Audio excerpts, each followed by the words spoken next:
옆에 분들과 한번 인사들 나눕니다. 옆에 앉아주셔서 감사합니다고요.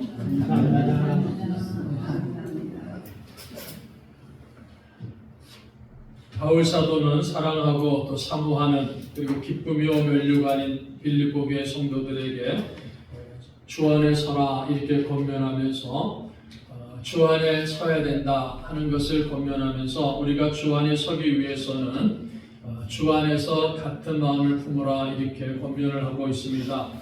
특별히 유오디아와 순두계라는 두 여인에게 주 안에서 같은 마음을 품으라, 주님 안에서 같은 마음을 품을 때 주 안에 서게 되는 것이다 라는 것을 바울 사도가 가르쳐주고 권면하고 있습니다.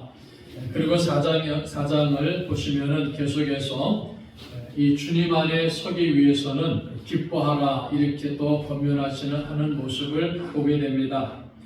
우리가 4장 4절의 말씀 보시면은 주 안에서 항상 기뻐하라 내가 다시 말하노니 기뻐하라, 주 안에서 항상 기뻐하라 내가 다시 말하노니 기뻐하라 이렇게 바울 사도가 빌립보 성도들에게 권면을 하고 있습니다. 바울 사도는 우리가 주님 안에서 서야 된다, 주님 안에서 굳건히 서야 된다는 것을 말하면서 어떠한 경우라 한다 할지라도 주님 안에서 기뻐해야 됩니다 하는 것을 성도들에게 가르쳐주고 있습니다. 그래서 어떠한 경우에도 이런 뜻으로서 항상 기뻐하라 이렇게 말하고 있어요. 항상 기뻐하라는 이 말씀은 기뻐해야 될 때도 기뻐하라 이렇게 말하는 것이고, 또 때로는 우리가 슬플 수밖에 없는, 슬퍼할 수밖에 없는 그러한 때를 경험한다 할지라도 기뻐해야 된다 이렇게 바울 사도가 빌립보 성도들에게 가르쳐주고 있습니다. 그래서 바울 사도는 항상 주 안에서 항상 기뻐하라 이렇게 말을 할 때 이 항상이라는 말 속에는 기뻐할 때에도 기뻐하고 좋을 때도 기뻐하고 슬플 때도 어려울 때도 기뻐해야 된다 하는 사실을 바울 사도는 우리들에게 가르쳐주고 있습니다. 항상 주 안에서 기뻐하라 이렇게 말씀하고 있죠.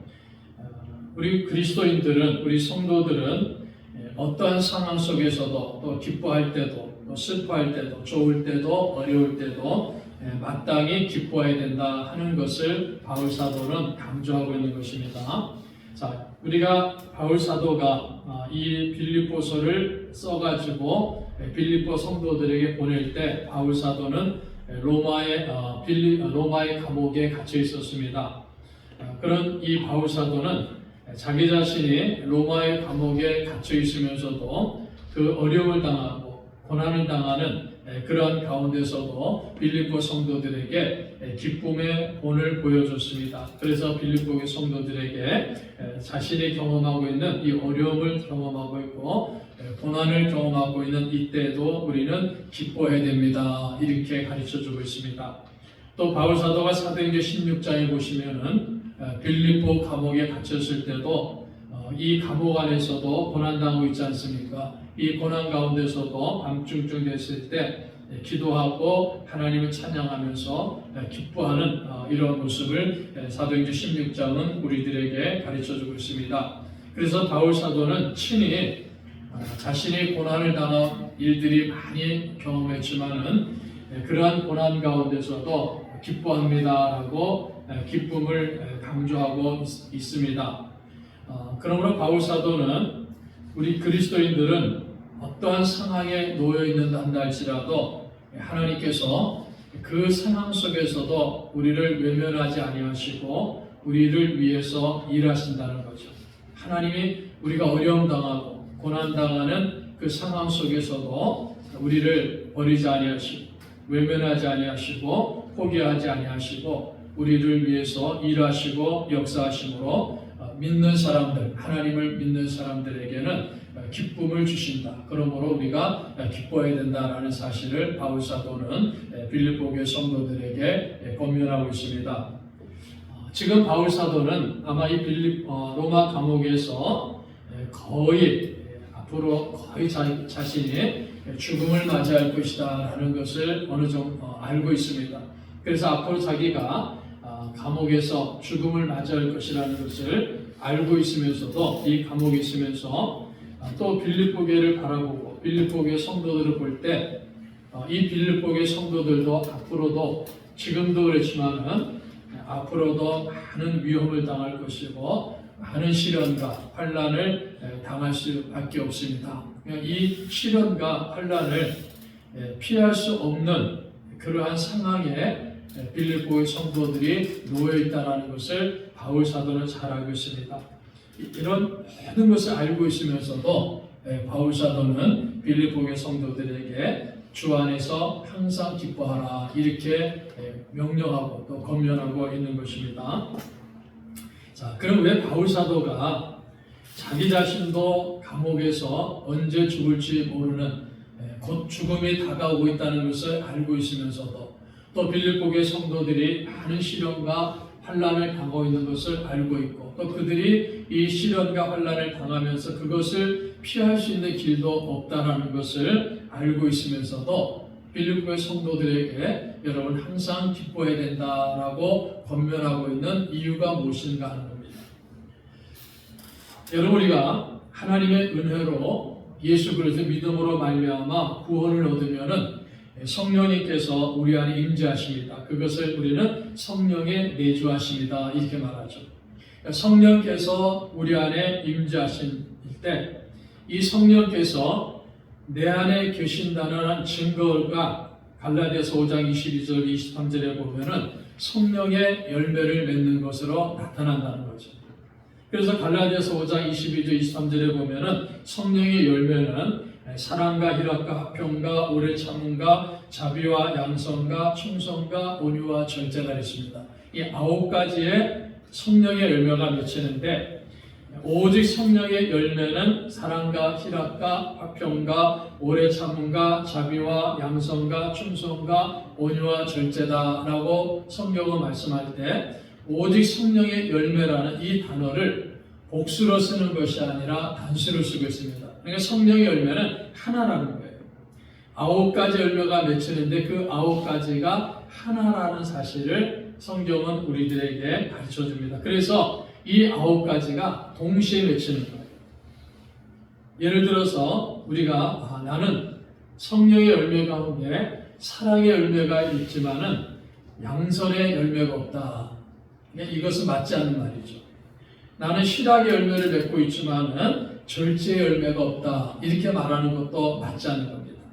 그러니까 사랑의 열매가 있는 사람은 나머지 8가지 열매도 다 갖고 있는 거예요. 그러니까 이 9가지 열매가 그리스도인 안에는 동시에 이 열매를 다 가지고 있는 것입니다. 그것이 그리스도인의 특징이라는 거예요. 그러니까 그리스도인에게는 성도들에게는 성령의 열매가 맺혀져 있는 겁니다. 그래서 그 열매가 대표적으로 예를 들어 가지고 사랑이 필요할 때는 사랑의 열매가 나타나는 거예요. 희락이 필요할 때는 희락의 열매가 나타나는 겁니다. 절제가 필요할 때는 절제의 열매가 나타나는 거예요. 자, 그래서 그리스도인에게는 성령의 열매가 있기 때문에 항상 우리에게는 희락이 있다는 겁니다. 희락의 열매가 있어요. 그 희락을 성경은 기쁨이다 이렇게 말하는 겁니다. 하나님이 우리에게 주시는 기쁨. 그 기쁨이 우리 그리스도인에게는 맺혀 있는 것이다. 그 기쁨의 열매가 그리스도인에게는 있다라는 사실을 성경은 우리에게 가르쳐 줍니다. 자, 그래서 바울 사도는 우리가 그리스도인이기 때문에 기뻐해야 됩니다. 이렇게 권면하는 거예요. 자, 바울 사도는 여러분 자신의 환경을 가지고 기뻐해야 됩니다. 이렇게 말하는 것이 아닙니다. 빌립보 교회 성도들이 예를 들어서 건강하고 빌립보 교회 성도들이 자유롭게 살고 어떠한 핍박과 환난도 당하지 아니하고 빌립보 교회 성도들이 열심히 일해가지고 많은 물질을 얻고 그러한 그러한 좋은 환경이 있기 때문에 그러한 좋은 환경을 받았기 때문에 여러분 항상 기뻐해야 됩니다. 이렇게 권면하는 것이 아니라는 겁니다. 환경은 참 힘들고 어렵고 고통스러워요. 그리고 그 환경이 해소될 기미도 없다는 겁니다. 앞으로도 계속 어려움을 당하고 환난을 당하고 핍박을 당하고 앞으로도 계속 그런 일을 당하고 있음에도 불구하고 바울 사도는 빌립보의 성도들에게 항상 기뻐하라 이렇게 명하고 있는 것은 왜 그렇습니까? 그리스도인들에게는 기쁨의 열매가 있기 때문에, 기쁨이 있기 때문에, 하나님이 주시는 기쁨이 있기 때문에, 그래서 하나님과 나와의 관계 속에서 하나님 주시는 기쁨이 있기 때문에 그 기쁨을 가지고 항상 기뻐하라, 이렇게 바울 사도가 권면하고 있는 것입니다. 자, 우리는 성도이기 때문에, 그리스도인이기 때문에 기뻐하는 겁니다. 어떤 환경이 좋았기 때문에, 좋은 일들이 많이 일어나기 때문에 기뻐하는 것이 아니라 그리스도인이기 때문에, 성도이기 때문에 기뻐하라, 이렇게 성경은 말씀하고 있습니다. 주 안에서 항상 기뻐하라, 내가 다시 말하노니 기뻐하라, 다시 말하노니 기뻐하라, 강조하는 거죠. 기뻐하라는 것을 강조하는 겁니다. 주님 안에서 기뻐하라. 우리 주님이 주시는 기쁨이기 때문에, 성령의 열매가 맺혀 있기 때문에 항상 기뻐하라, 내가 다시 말하노니 기뻐하라, 강조하고 있어요.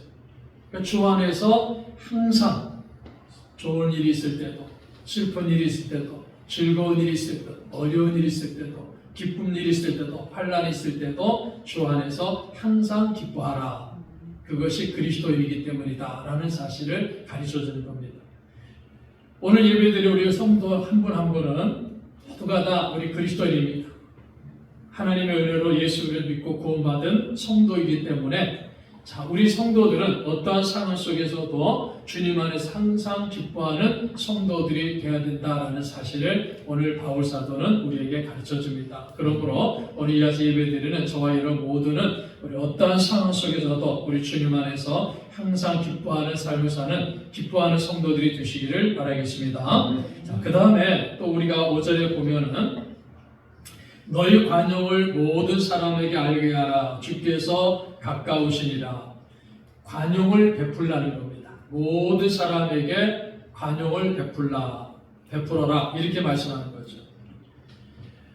관용이란 말은 다른 사람들에 대한 배려를 하는 것이고 존중하는 거예요. 그러니까 다른 사람을 배려하고 존중하는 것을 관용이라 이렇게 말합니다. 자기의 권리를 고집하지 않고 다른 사람들을 배려하고 존중하는 것을 관용이다 그러는데, 이 관용은 예수님의 인격의 특징 가운데 하나가 되는 겁니다.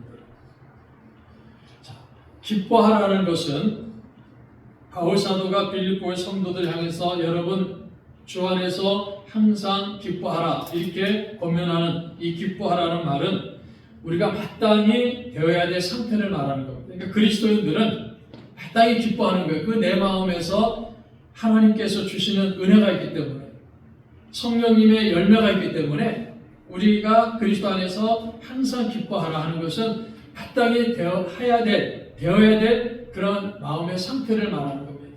그러나 관용은 무슨 말입니까? 관용은 우리 삶 속에서 적용하고 실천하라는 거예요. 기뻐하라는 것은 그냥 우리 마음속에 자리 잡고 있는 하나님의 은혜 가운데 성령의 열매입니다. 그냥 항상 기뻐하는 거예요. 근데 관용은 무엇입니까? 적용하라는 거예요. 내 삶 속에서 적용하고 실천하라는 겁니다. 그래서 어떻게 보면은 기뻐하는 것보다 관용을 베푸는 것이 더 어려운 거예요. 왜 그렇습니까? 실천해야 되기 때문에, 행함이 있기 때문입니다. 관용은 실천의 문제고 행함의 문제이기 때문에 우리 성도들이 이 관용을 행하는 것이 참 힘들고 어려운 거예요. 그래서 바울 사도는 빌립보 교회 성도들에게 관용을 베풀라는 겁니다. 너희 관용을 모든 사람에게 알게 하라. 모든 사람에게 관용을 베풀라는 거죠. 그 관용을 베풀라는 이 말은 여러분 예수 그리스도와 같이 살아야 됩니다. 이것을 권면하는 겁니다. 예수님처럼 살아라, 이게 권면하는 거예요. 성도들은, 그리스도인들은 어려운 일을 당한다 할지라도 관용을 베풀어야 된다, 이렇게 말하는 겁니다.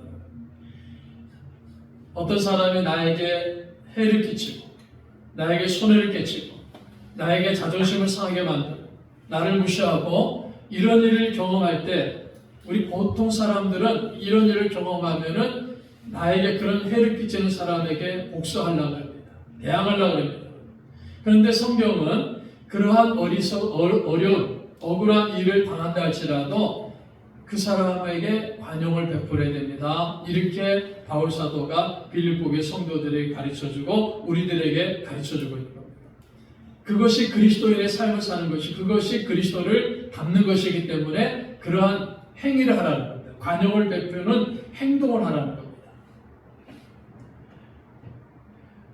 바울 사도가 성도들이 시련을 당할 때도 곤란하고 손해가 되는 일을 당한다 할지라도 우리가 그 모든 상황 속에서 관용을 베풀라는 겁니다. 기뻐하고 관용을 베풀어가지고 모든 사람들이 내 주변에 있는 모든 사람들이 그 관용을 알 수 있도록 해야 됩니다. 이렇게 권면하는 겁니다. 자, 그러면서 중요하게 이렇게 말합니다.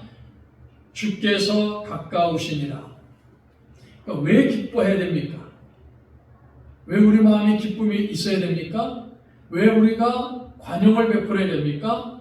주께서 가까우시기 때문입니다. 그러니까 주께서 가까우시기 때문에 우리가 기뻐하는 것이고 관용을 베푸는 것입니다.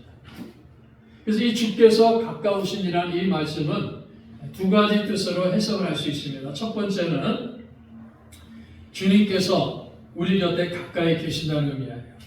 내 곁에 주님이 계신다는 의미입니다. 자, 우리 그리스도인들은 항상 이 말씀을 기억해야 됩니다. 여러분, 우리가 믿는 하나님은, 우리가 믿는 예수님은 저 하늘 끝에 계셔가지고요, 수없이 소리를 질러야 되고 수없이 많은 사람들 거쳐야지만이 나를 만나는 그런 하나님이 아닙니다. 그런 주님이 아니에요. 여러분, 우리 하나님은, 우리 주님은 항상 우리 가까이 계신 분입니다. 내 곁에 계시는 분이에요. 예수님이 주께서 가까우시니라 바울 사도가 말씀하고 있죠. 주님께서 우리 곁에 가까이 계신다는 겁니다. 내 곁에 가까이 계셔요. 그래서 내가 무슨 행위를 하는지 알고 계십니다. 우리 환경이 어떤지를 잘 알고 계십니다. 그래서 우리가 어려움을 당할 때 우리를 도와주시는 분이 계시죠. 그분이 누굽니까? 예수님입니다. 우리 환경이 곤란할 때 우리를 도와주시는 분이 예수님이라는 겁니다. 왜요? 그 예수님은 내 곁에 계시기 때문에, 가깝게 계시기 때문에 그런 말이에요. 그래서 가깝게 계시는 예수님이 우리에게 도움을 주시기 때문에, 우리 환경을 다 아시고 내 모든 상황을 다 아시고 나를 도와주시는 분이시기 때문에 그 주님이 내 곁에 계시기 때문에 사람들에게 관용을 베풀어야 된다. 이렇게 권면하는 거예요. 주님이 내 곁에 계시기 때문에 내 모든 사정을 다 알고 있고 내가 당하는 모든 것을, 내 억울한 일들, 내 환난당하는 일들, 내가 핍박당하는 일들, 이 모든 것을 다 알고 계시는 주님이 바로 내 곁에 계시기 때문에 우리는 그러한 사람들에게 관용을 베풀어야 된다. 이렇게 바울 사도가 빌립보 성도들에게 권면하고 오늘 우리 성도들에게 권면하는 겁니다. 가까이 계신 예수님, 가까이 계신 예수님이 도움을 주시기 때문에 관용을 베풀라는 겁니다. 자, 그 다음 두 번째는 예수 그리스도의 재림이 임박하기 때문입니다. 주님이 다시 오실 날이 가까우기 때문에 관용을 베풀라는 겁니다. 우리 그리스도인들은요, 항상 예수 그리스도께서 다시 오시는 날을 소망하고 있습니다. 그래서 우리는 예수 그리스도께서, 예수님이 다시 오시는 날을 소망하기 때문에 예수님 다시 오실 날을 소망하는 마음을 가지고 기뻐하는 거예요. 예수님 다시 오시기 때문에 그 마음을 가지고 우리가 원수들이 박해하고 핍박한다 할지라도 그들에게 관용을 베풀 수 있다는 겁니다. 그래서 예수님이 다시 오시는 그날이 가까우기 때문에 관용을 베풀라, 이렇게 해석을 할 수 있는 겁니다. 이 두 가지 해석을 다 동시에 할 수 있는 거죠. 예수님은 충성된 성도들에게 하나님 말씀에 순종하고 하나님 말씀대로 살려고 노력하고 충성하는 그런 성도들에게 상을 주시기 위해서 오십니다. 악을 행하는 자들에게는 벌을 주시기 위해서 오십니다. 모든 잘못된 것을 고쳐주시기 위해서 예수님이 곧 오실 것이다라고 성경은 우리에게 말씀하죠. 예수님이 우리와 가까이 계신다는 이 말씀은 바로 주님이 재림이 가까이 왔다라는 말씀도 동일한 겁니다. 그래서 이 두 가지를 우리가 동시에 생각해야 됩니다. 주께서 가까우시다. 가까이 계시기 때문에, 내 곁에 계시기 때문에, 예수님 다시 오심이 분명하게 임할 것이기 때문에 모든 사람들에게 관용을 알게 하라는 겁니다. 관용을 베푸는 삶을 살으라는 것입니다. 그래서 이 말씀 우리가 마음에 꼭 새기시라는 거죠. 자, 우리 성도들은 이 세상을 살아가면서 억울한 일 당할 때도 많고, 고난당할 때도 있고, 힘든 일을 당할 때도 있고, 자존심 상하는 일들을 당할 때도 있습니다.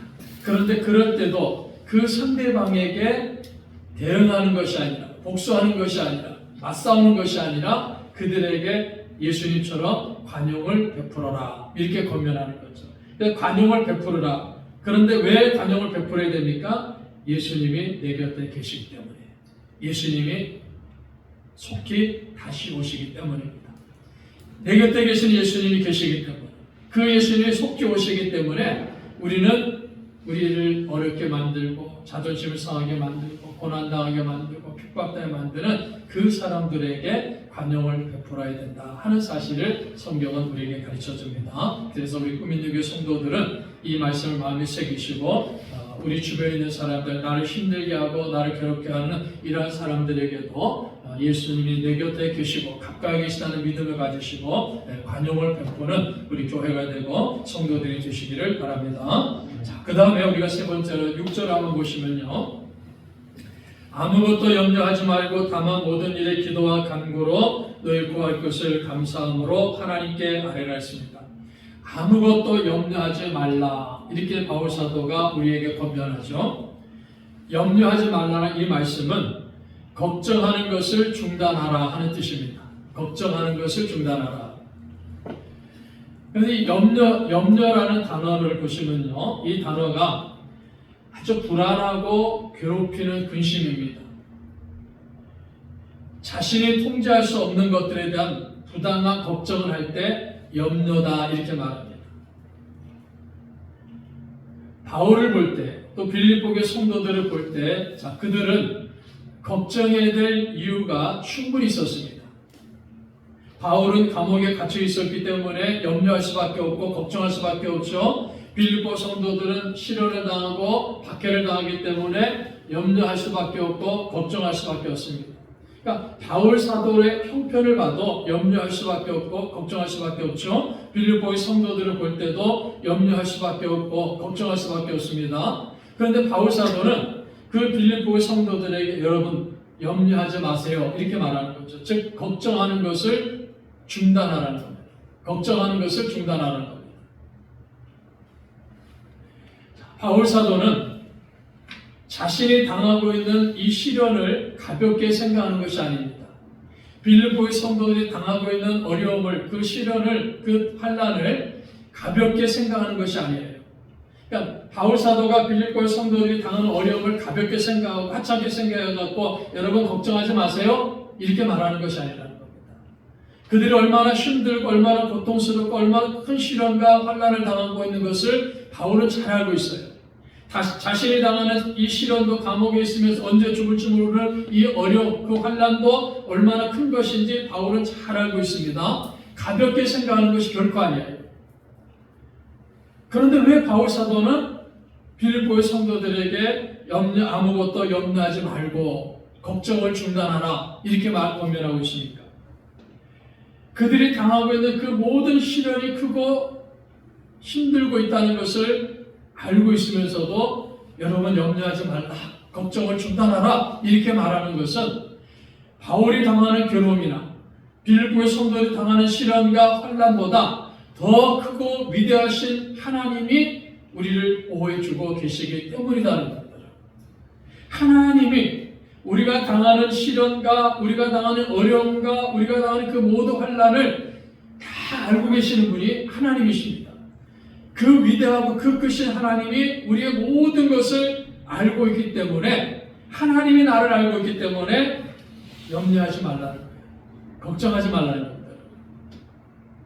그래서 바울 사도는 그러면은 염려하지 않고 걱정을 중단하고 해야 될 일이 무엇입니까? 기도하라, 이렇게 권면하고 있습니다. 아무것도 염려하지 말고 다만 모든 일에 기도와 간구로 너희 구할 것을 감사함으로 하나님께 아뢰라. 기도하라는 겁니다. 염려하지 말고 기도하라, 이렇게 바울 사도가 빌립보 성도들에게 권면하고 또 우리 꿈있는 교회 성도들에게도 가르쳐주고 있습니다. 염려하지 말고 걱정을 중단하고 기도하라는 겁니다.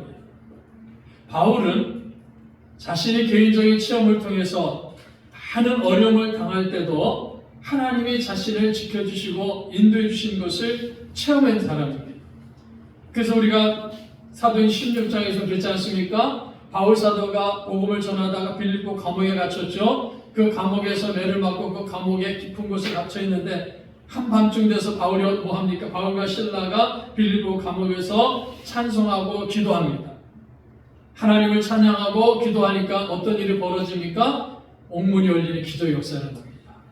그리고 그 기적 역사가 일어난 이후에 빌립보 간수와 그 모든 가족이 예수님 믿고 구원받는 놀라운 구원의 기적 역사가 일어나는 것을 바울은 체험한 거예요. 그런 일들을 바울은 수없이 많이 체험했습니다. 개인적인 체험을 통해서 염려한다 그래갖고 걱정한다 그래갖고 자신의 문제가 해결되는 것이 아니라 염려할 일이 있을 때, 걱정할 일이 있을 때 주님 앞에 기도할 때, 하나님 앞에 기도하니까 크고 위대하신 하나님이 그 염려의 문제, 그 걱정의 문제를 지켜주시고 해결해 주셨다는 사실을 바울 사도가 경험했기 때문에 성도들에게 염려하지 말고 걱정을 중단하고 기도하라 이렇게 권면하는 것입니다. 그래서 기도는 우리가 창조주 하나님과 대화하는 것입니다. 기도는 우리가 하나님께 간구하는 것입니다. 우리가 기도하면 하나님께서 우리 기도를 응답해 주신다고 분명하게 약속하셨습니다. 그래서 우리 기도하면 하나님 들으시고 응답해 주신다는 거예요. 성경은 분명히 약속하셨습니다. 그런데 바울 사도는 이렇게 말합니다. 자, 아무것도 염려하지 말고 다만 모든 일에 기도와 간구로 너희 구할 것을 감사함으로 하나님께 하라. 감사함으로 기도하라는 겁니다. 기도는 감사와 쌍을 이루는 거예요. 하나님께서 우리에게 무한한 영적인 자원을 우리가 기도할 때 주시는 것인데 이 무한한 영적인 자원을 우리가 기도할 때 하나님이 응답해 주시는데 감사함으로 기도할 때 하나님께서 응답해 주신다 하는 사실을 성경은 우리에게 가르쳐줍니다. 그래서 응답해 주시는 것을 믿기 때문에 감사하라. 그리고 감사하면서 기도하라. 이렇게 바울 사도가 우리들에게 가르쳐줍니다. 여러분 우리가 염려하지 않고 걱정을 멈추고 감사함으로 기도하면은 하나님께서 우리에게 평강을 주신다 약속하셨습니다. 7절에 그렇게 말씀하죠. 그리하면 모든 지각에 뛰어난 하나님의 평강이 그리스도 예수 안에서 너의 마음과 생각을 지키시리라. 걱정을 멈추라는 겁니다. 염려하지 말라. 여러분 우리는 참 걱정을 많이 하죠. 우리 그리스도인들도 걱정을 참 많이 합니다. 그런데 가만히 보면요, 정말 걱정할 것도 많지만은 걱정 안 해도 될 일을 걱정할 때도 많아요. 우리가 그렇게 살아갈 때가 많지 않습니까? 예를 들어 여러분 뭐 그런 경험하지 않아요? 뭐 어디 건물에 올라가는데 내가 타는 엘리베이터가 떨어지면 어떻게 될 건가? 걱정할 때가 있잖아요. 차를 타고 운전을 가다 내가 교통사고 나가고 차가 교통사고 나고 다치면 어떨까? 이런 걱정을 또 언제 일어날지도 모르는 일들에 대해서 걱정할 때가 참 많습니다. 그런데 여러분 빌립보의 성도들은 그런 걱정도 있지만은 현실 앞에서 바울 사도도 그렇습니다. 현실 앞에서 바로 지금 당하고 있는 것이 뭡니까? 시련을 당하고 있는 거예요. 핍박을 당하고 있는 거예요. 환난을 당하고 있는 거예요. 언제 죽음을 맞이할지 모르는 감옥에 있는 거예요. 그런데 바울 사도는 그러한 성도들에게 염려하지 마세요. 걱정을 중단하는 겁니다. 그리고 감사하고 감사하면서 기도하면은 하나님께서 평강을 주십니다. 이렇게 말씀하는 거예요. 우리가 기도하면 하나님께서 모든 염려와 우리의 걱정거리를 해결해 주실 것입니다. 이런 기도 응답이 임할 것입니다. 이렇게 말씀하는 것이 아니에요. 여러분 우리는 그것을 기도하지 않습니까? 내가 어떤 걱정거리가 있고 근심거리가 있고 염려거리가 있기 때문에 이 문제를 걱정하고 근심하고 염려하면서 하나님께 기도하니까는 하나님 그래 너 걱정거리를 내가 해결해 줄게. 근심거리를 해결해 줄게. 너 환난을 내가 완전히 깨끗하게 물리쳐 줄게. 이렇게 응답해 주시겠다라고 바울이 가르쳐 주는 것이 아니라 우리가 하나님 앞에 근심하지 않고 걱정하지 않고 기도하면은 감사함으로 기도하면은 하나님께서 평강을 주신다. 문제를 해결해 주는 것이 아니라, 근심거리를 치료해 주시는 것이 아니라 평강을 주신다. 그렇게 가르쳐주고 있어요. 하나님의 평강이 우리의 마음과 생각을 지키신다. 이렇게 말씀하는 겁니다. 마음은 인간의 감정을 말하는 거예요. 생각은 판단과 지혜를 말하는 겁니다. 그래서 마음과 생각은 따로따로가 아니라 하나예요. 이 하나는 무엇을 말하는 거예요? 인간의 우리 내적인 모든 것을 말하는 겁니다. 그러니까 우리가 마음, 감정 이렇게 표현하면 모든 걸 통틀어 가지고 마음과 생각 이렇게 말하는 거예요. 하나님의 평강이 우리의 내적인 모든 것을 지켜주신다. 이렇게 바울 사도가 가르쳐줍니다. 여러분 어떻게 보면은 빌보 성도들에게 이상한 대답하는 것 같아요. 소위 말 동문서답 같은 그런 대답하는 것 같습니다. 하나님, 내가 지금 예를 들어서 50만 원이 반드시 필요하는데 이 50만 원이 없으면은 저는 죽을 수밖에 없습니다. 우리 가정 무너질 수밖에 없습니다. 이 문제 가지고 근심하고 걱정하다가 우리가 이 문제를 가지고 하나님 앞에 감사하며 기도했는데, 그래 여기 50만 원 있다 100만 원 있다고 하나님 주시는 응답이 아니라 하나님의 평강이 우리 마음과 생각을 지키신다. 이렇게 바울 사도가 가르쳐주는 거예요. 이상한 대답이지 않습니까? 이상한 응답이지 않습니까? 그러나 여러분 이 말씀을 자세히 살펴보시면 하나님께서는 근본적인 문제를 해결해 주신다라고 약속하는 겁니다. 여러분 우리의 염려는, 우리의 걱정은 우리 마음에서부터 시작이 되는 거죠. 염려는 우리의 생각을 통해서 자라나는 겁니다. 그러니까 우리가 자꾸 염려하니까, 걱정하니까 그 생각이 더 커지는 거예요. 그 걱정이 더 커지고 그 염려가 더 커지는 겁니다. 그래서 하나님께서는 우리 성도들이 기도하면은 이 염려가 시작되고 염려가 자라나는 우리 마음과 우리 생각을 지켜주시는 거예요. 그래서 우리 마음 안에서, 우리 생각 안에서 우리가 하는 이 염려가 더 이상 자라나지 못하도록 근본적으로 하나님이 막아주신다는 겁니다. 지키시리라, 지켜준다는 말이죠. 이 말씀의 원뜻은 바울이 볼 때 로마의 군사들이 성을 굳건히 지킨다는 표현입니다. 여러분 바울 사도가 활동한 그 당시에 로마는요 세계 최강의 강대국입니다. 감히 다른 나라가 로마와 싸울 수 있는 나라가 없는 정도의 최강대국이에요. 이 최강대국의 성을 만들어놨는데 그 성을 지키는 군사들이 얼마나 단단하게 성을 지킵니까? 그것을 본 바울 사도가 빌보 성도들에게 로마의 군인들이 자기들의 성을 단단히 지키는 것처럼 우리가 기도하면, 우리가 감사하면서 기도하면 하나님께서 우리 마음을, 우리 생각을 이렇게 단단하게 지켜주십니다. 염려가 자라나지 못하도록, 걱정거리가 자라나지 못하도록 우리 마음을 이렇게 강하게 하나님이 지켜주신다. 이렇게 표현하는 겁니다. 하나님의 평강에 군인들이 성을 굳건히 지키는 것처럼 우리 생각과 감정을 지켜주실 것이다. 이렇게 바울 사도는 우리들에게 가르쳐줍니다. 그래서 염려하지 않고 염려를 중단하는 겁니다. 걱정을 중단하는 겁니다. 기도하면, 감사하며 기도하면 우리 마음을 지켜주시기 때문에 그 염려가 자라나지 못하고 걱정이 자라나지 못하다. 근본적인 문제를 해결해 주시는 겁니다.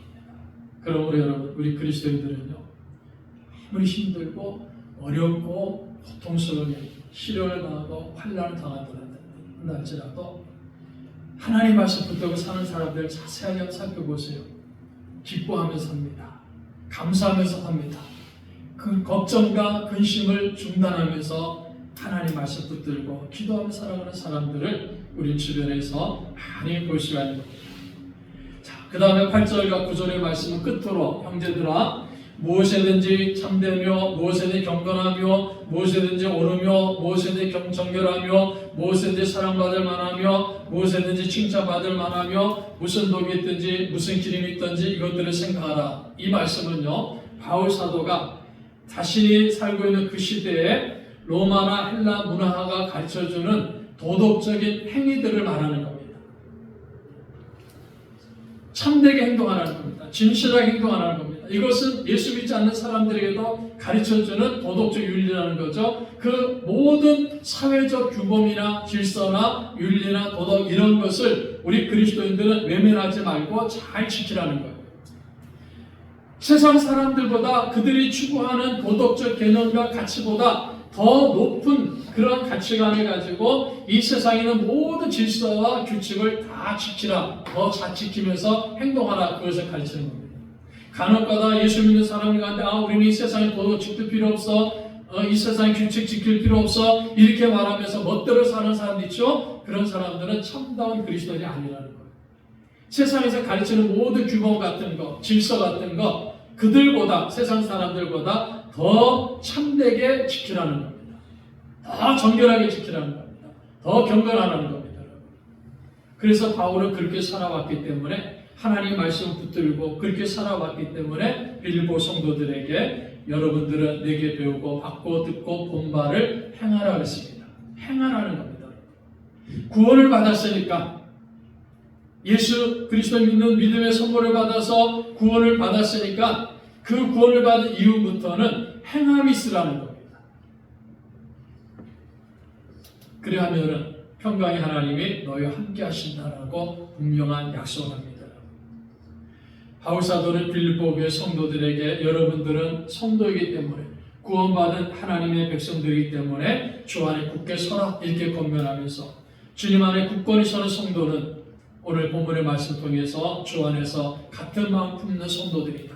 주님 안에서 항상 기뻐하는 성도들이다. 그 관용을 모든 사람들에게 알게 하는 성도들이다. 왜냐하면 주님께서 가까우시기 때문에 염려하지 않고 기도하는 성도들이다. 왜냐하면 하나님 평강이 우리의 마음과 생각을 지키시기 때문이라는 겁니다. 그러니까 이러한 행위를 하는 사람들이 주님 안에 굳게 서는 성도들이다라는 것을 우리들에게 가르쳐 줍니다. 그러므로 오늘 이 아침에도 우리가 이 말씀을 꼭 마음에 새기시면서 저와 여러분 모두는 우리 주님 안에서 항상 기뻐하는 성도들이 되시기를 바랍니다.